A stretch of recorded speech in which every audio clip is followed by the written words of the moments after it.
Welcome back to the United Pubcast, the podcast of the official Man United Supporters Club here in Sydney. And I say Sydney, Larry, but as you can see and all our listeners can see, we are hooded up because this is no longer Sydney. We're in the middle of Manchester and it is freezing.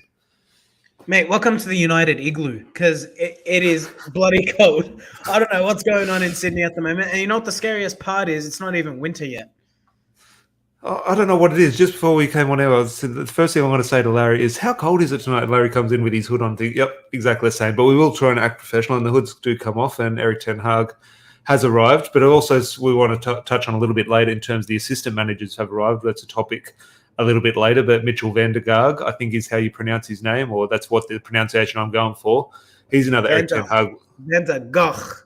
Van der Gaag. But he's another ERIK Ten Hag lookalike. So he's already in my good books, Larry, but obviously Steve McLaren also, who is well known to the Man United fans. But just say good day to a few guys in the chat. Justin, always good to see you, mate. Bingo, good to see you, mate. And Rob, who's live on It's a Football Thing a little bit later, always good to see you. And Justin with a little bit of a heads up, get the gas heaters out. I need something. It is shocking in here.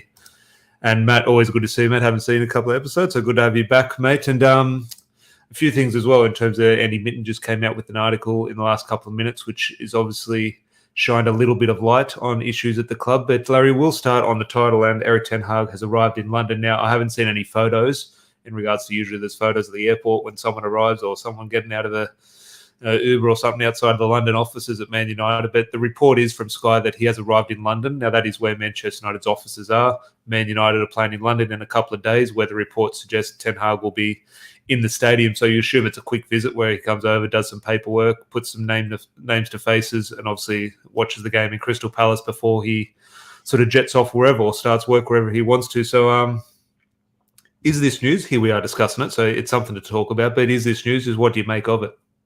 Well, I actually go a step further. And the interesting part, which I suppose follows through from the reports that he was starting work early, is the meetings that are taking place are purely for recruitment purposes, to identify targets, to identify who are the ins, who are the outs.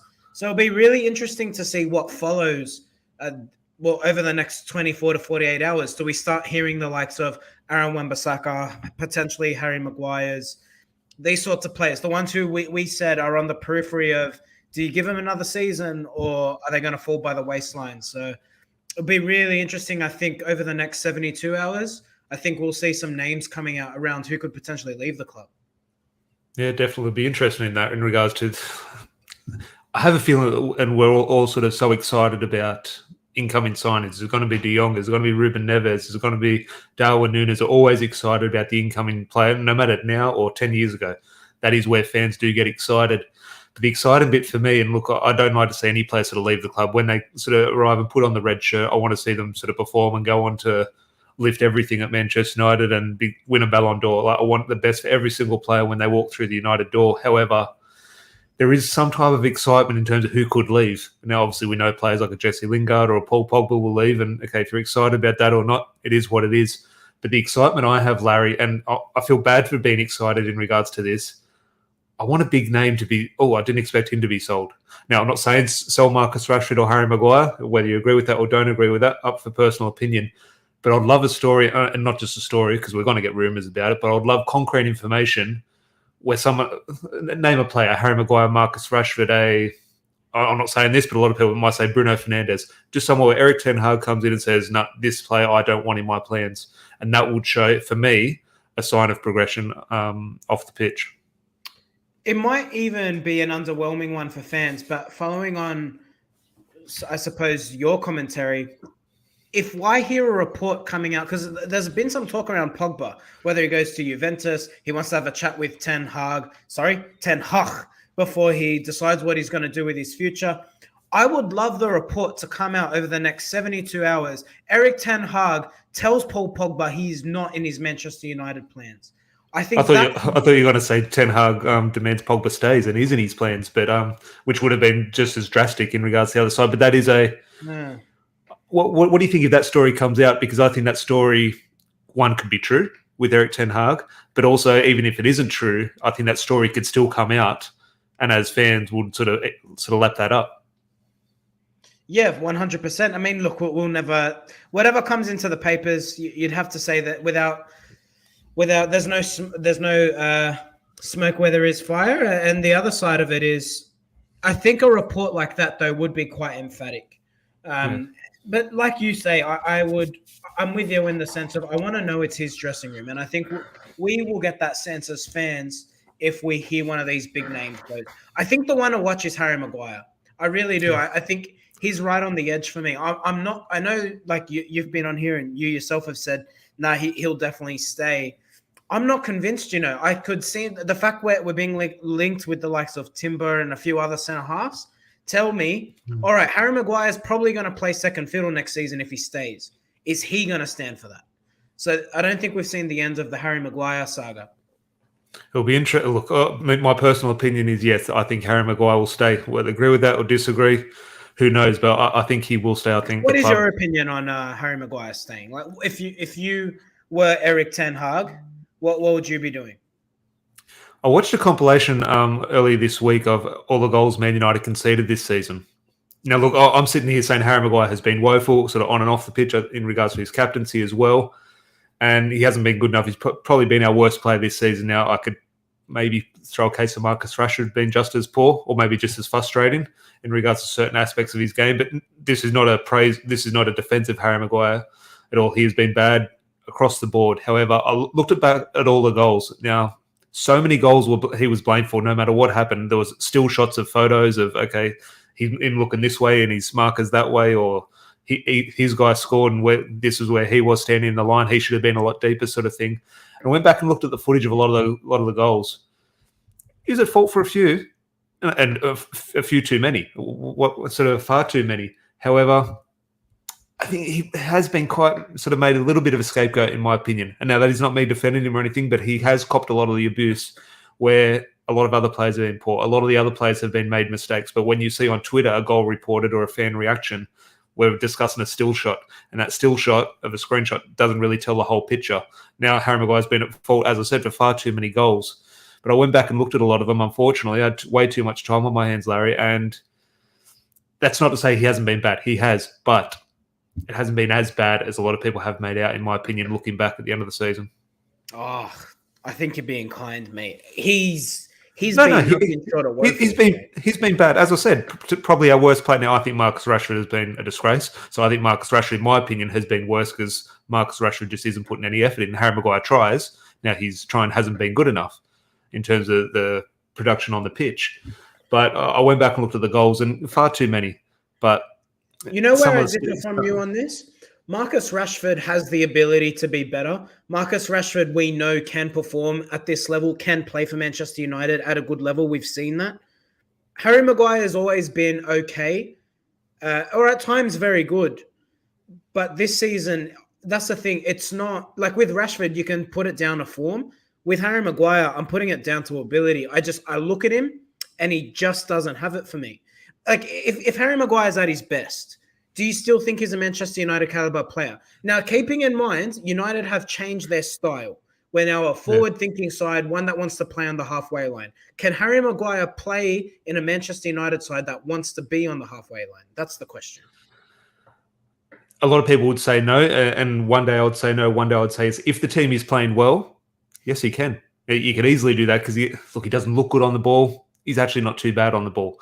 So if we're playing well, and he's on the ball and United are playing on the halfway line, we're getting the ball in the midfield and it's sticking, we're not losing the ball in transition, yes, Harry Maguire can stand out almost like he does for England. He can take the ball out of the back. Now, if that ball breaks down or Harry Maguire plays a bad pass and we get stuck on the halfway line, no, he can't play in that system.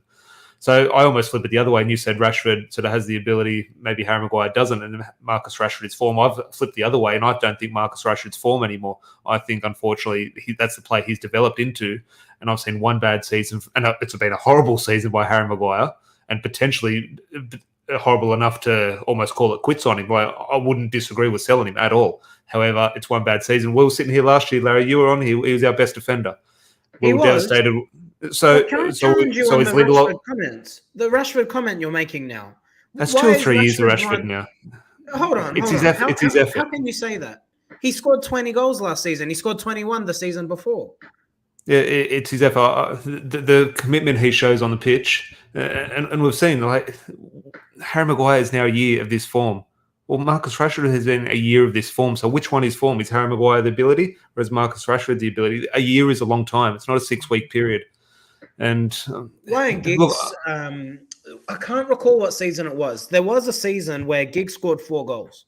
And I remember the commentary at the time by the fan base was, "Oh, we should get rid of Giggs." He was probably, I remember it was the period when he was transitioning, if you can recall, through the mid noughties, trying to become a central midfielder. He scored 4 goals. And there was talk in the United fan base, "Oh, Giggs is finished." He ends up getting another 8-9 years out of his career.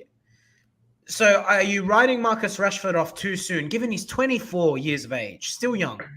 Harry Maguire's as I said, when we did the keep and sell episode a couple of weeks ago, I was giving Marcus Rashford one last chance. Now I sat here and said he probably doesn't deserve it in regards to ability. I don't care about the ability if he scores 100 goals or 0 goals. The effort. He doesn't display any effort or commitment to the shirt, unfortunately. And I wish he does, and there's a narrative that he does. Ultimately, the evidence says he doesn't, unfortunately. So I shouldn't be giving him another chance. But because he has shown that 2 or 3 years ago, I'm willing to maybe give him a chance. Because if it does click with Marcus Rashford, obviously he has the ability, not the ability of a sort of world-class player, but he has the ability to score goals for Manchester United. We've proven that.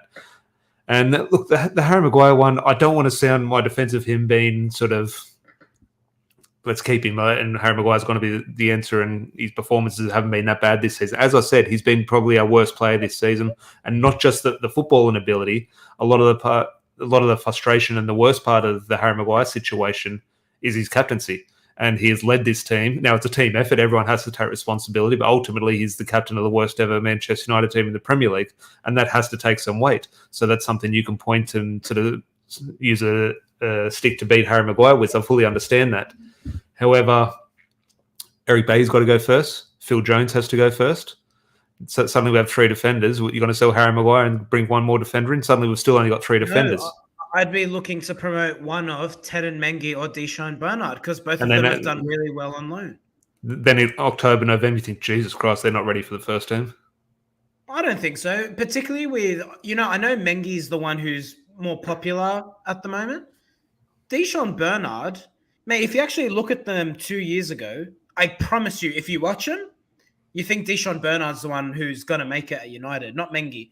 Mengi's more aggressive, a different style of centre-back. But I just think if you're ERIK ten Hag and you want to clean out the dressing room as much as you can, and you want to really emphasize a new game plan, it's much easier to do that with a 19, 20-year-old than it is with a 29-year-old.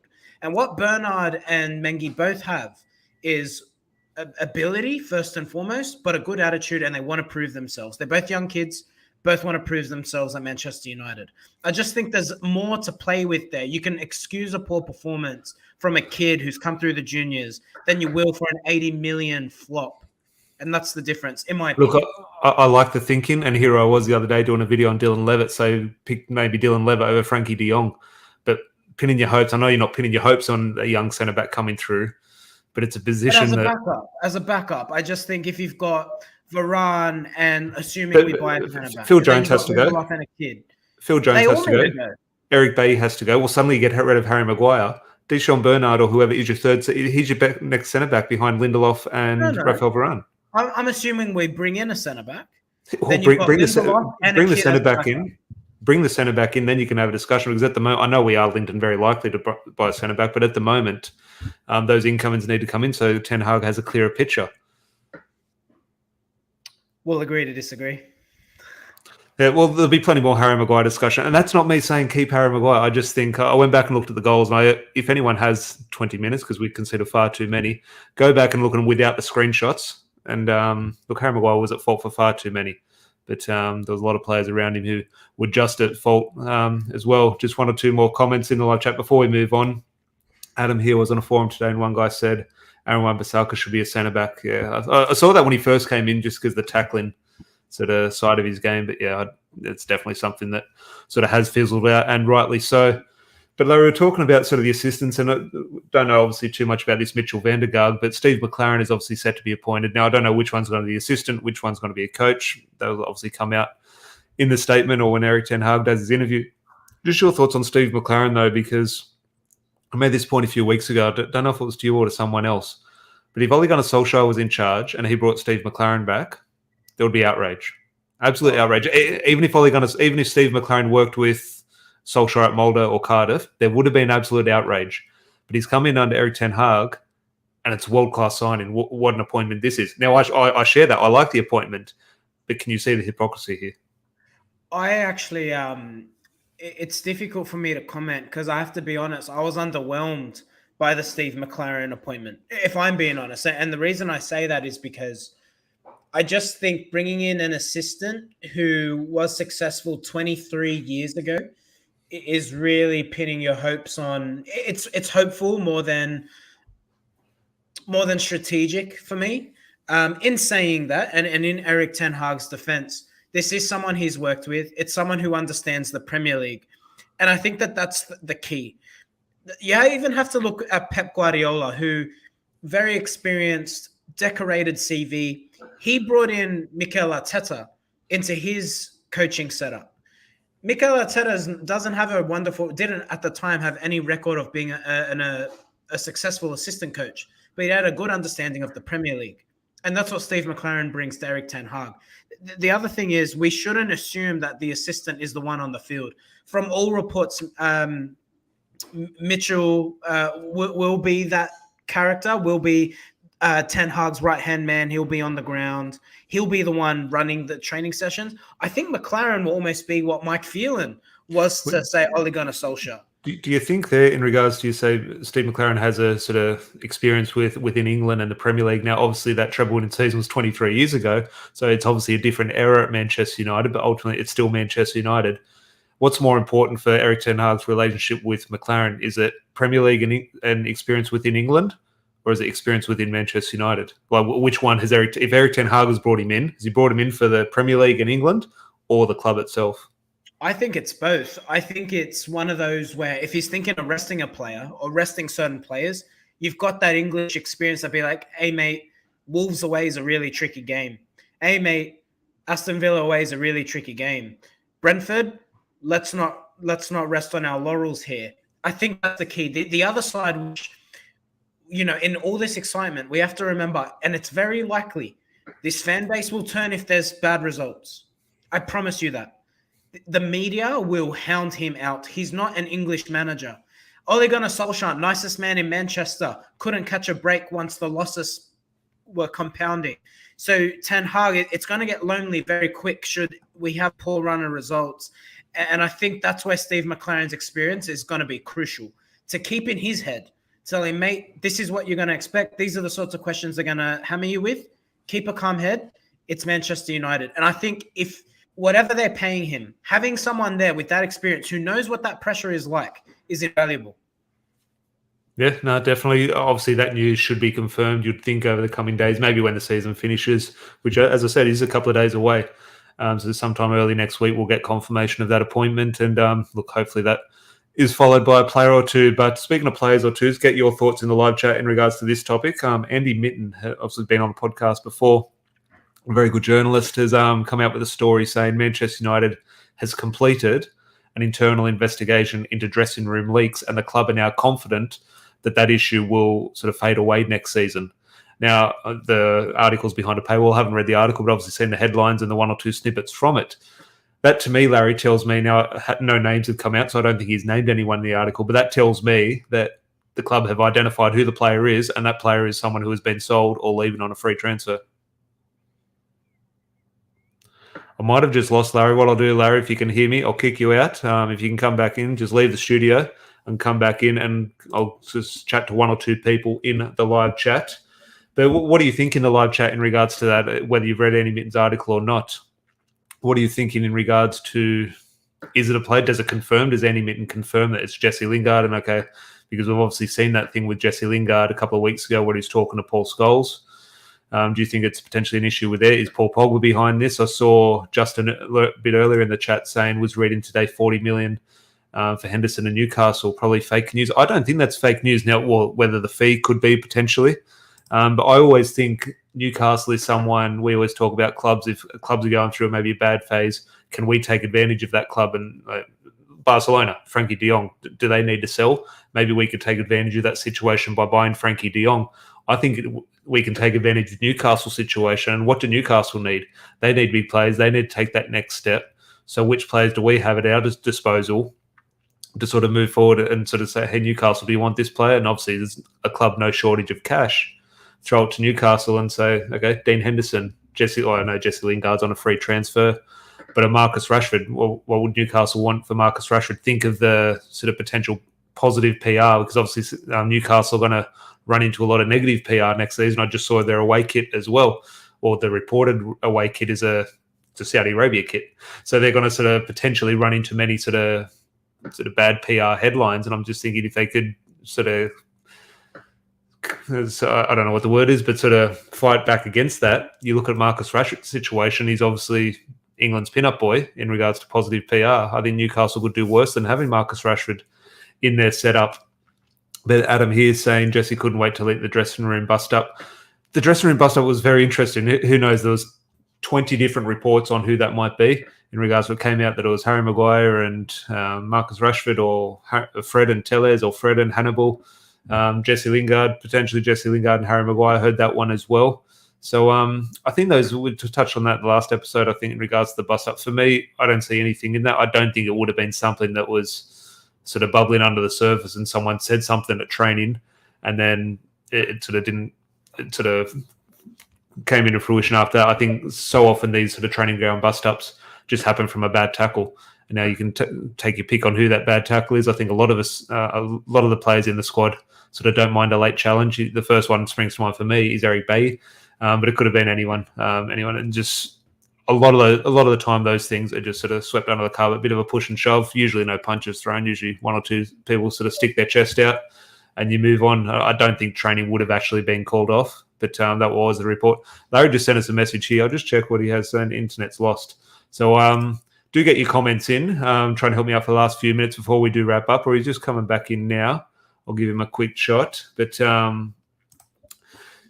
Adam here saying first 10 info was Jesse and Maguire. Yeah, well, obviously our chairman Mark was over in Manchester a couple of days ago, and I think one of the ones where I heard that Maguire story, but the story that the day came out, Harry Maguire wasn't actually out training, so it was a weird situation, and who knows. But Larry is back here. But look, if anyone's going to be in it, probably the captain. A lot of people pissed off at him, so I'll give Larry another try if he is alive. But he looks like he could potentially be frozen again. So I will start to wrap up soon. I'll kick Larry so you don't have to look at the black screen out again. If there is any other sort of live comments in the chat, or any topics you want me to discuss or get your opinions across, please do leave them in the live chat. But there was one more topic I did want to bring up in regards to the latest news I saw was Calvin Phillips. I'll finish on this one.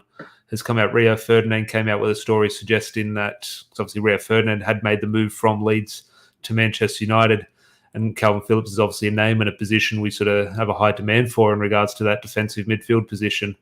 And a lot of fans do want him, but he came out a couple of months ago and sort of mobile phone footage. He was signing autographs after a game at Ellen Road, and he pretty much spoke about his hatred for Manchester United. And fair play, he's a Leeds fan. He's supposed to hate us, so got no issue with that. But it wouldn't have felt right if he came to Man United. Now, an Eric Cantona can go to Leeds and come to Man United, or Rio Ferdinand can come to Man United from Leeds, no problem. It's a problem for Leeds, but it's not a problem for us. We do enjoy that. However, he's a Leeds fan. And even I welcome the play. He's a quality footballer, and it's an area of the pitch we do need. I would have been confident or comfortable with a Leeds fan in there like that.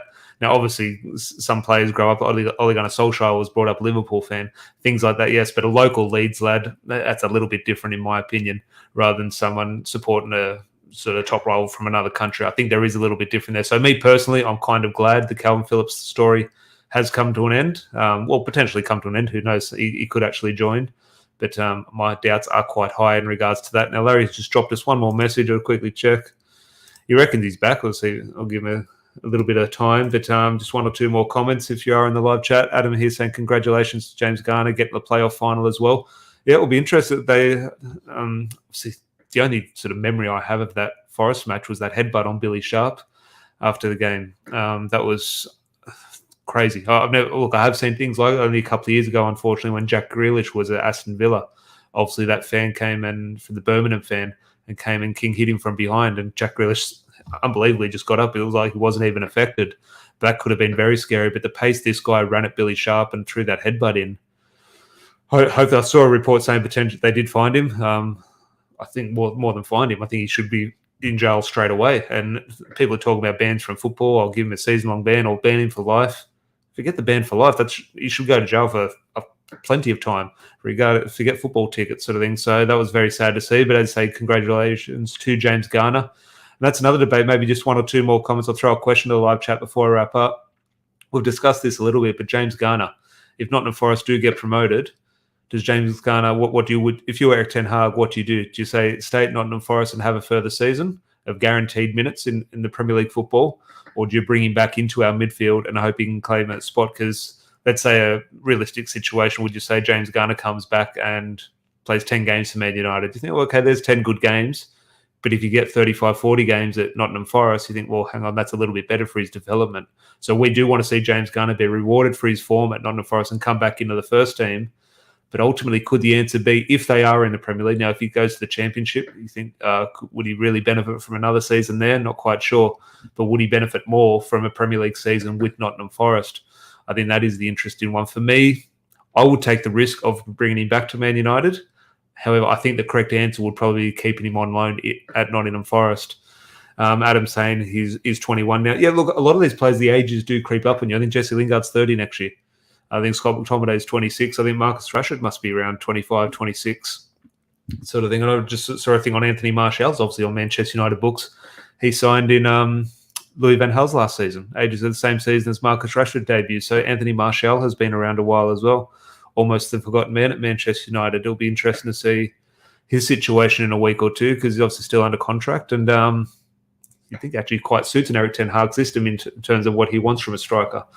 So it will be interesting to see. But unfortunately, Larry hasn't looked like he's returned. So pretty much wrap it up there. Kind of a short, sharp episode tonight. Just one or two topics. Obviously, the match preview will be out tomorrow, last preview of the season.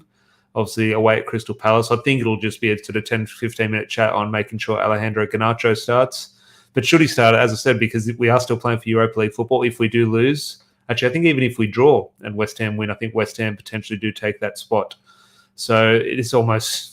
Here we are, must win. We always talk about must wins, but even the last game of the season going for Europa League, it could potentially be that type of game. So should Garnacho start or should it? I would love to see Alvaro Fernandez start at left back, but it looks like Luke Shaw is back in training, so you'd guess it'll be a flip of a coin between Luke Shaw and Tellez, but Garnacho will be that interesting one for sure. But hopefully everyone here, Adam here's saying, I appreciate the one-on-one chat. Always good to chat with you, Adam. I appreciate that. And anyone else who was in the live chat a little bit earlier, do appreciate that.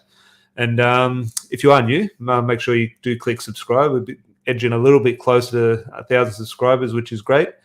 Do hit like on the video. And Larry and I will be back tomorrow. Cheers. Bye.